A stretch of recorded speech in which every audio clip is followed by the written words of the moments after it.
পেহেলগাম জঙ্গি হামলাকে ঘিরে ভারত ও পাকিস্তানের মধ্যে কি সত্যিই যুদ্ধ হবে? আর যদি যুদ্ধই হয় তাহলে কে জিতবে, ভারত না পাকিস্তান? আসুন রিয়েলিটি চেক করে নেই।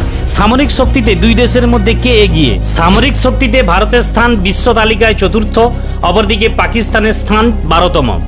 সামরিক খাতে ভারতের বাজেট 640,000 কোটি টাকা, অপরদিকে পাকিস্তানের বাজেট মাত্র 65,000 কোটি টাকা।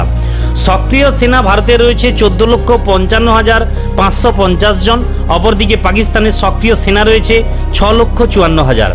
সংরক্ষিত সেনা রয়েছে ভারতের 11,55,000, আর অপরদিকে পাকিস্তানে রয়েছে সংরক্ষিত সেনা 5,50,000। আধা সেনা ভারতের রয়েছে 25,27,000, অপরদিকে পাকিস্তানের রয়েছে 5 লক্ষ।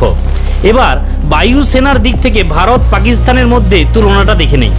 এয়ারক্রাফট ভারতের রয়েছে 2,229টি, অপরদিকে পাকিস্তানের রয়েছে 1,399টি। ভারতের যুদ্ধ বিমান রয়েছে 513টি, অপরদিকে পাকিস্তানের যুদ্ধ বিমান রয়েছে মাত্র 328টি।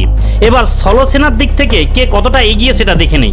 ট্যাঙ্ক রয়েছে ভারতের 4,201টি এবং পাকিস্তানের রয়েছে 2,627টি।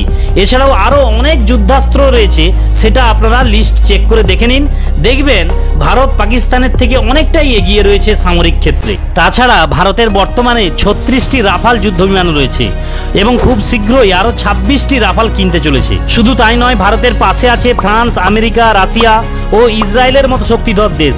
অপরদিকে পাকিস্তানের পাশে আছে শুধু চীন। ভারতের অর্থনীতিও পাকিস্তানের থেকে অনেক মজবুত।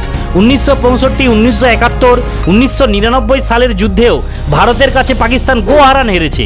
তাই এবারেও যদি ভারত পাকিস্তানের মধ্যে যুদ্ধ হয় তাহলে পাকিস্তানের যুদ্ধ জেতা তো দূরের কথা, একেবারে ম্যাপ থেকেই পাকিস্তান উড়ে যাবে।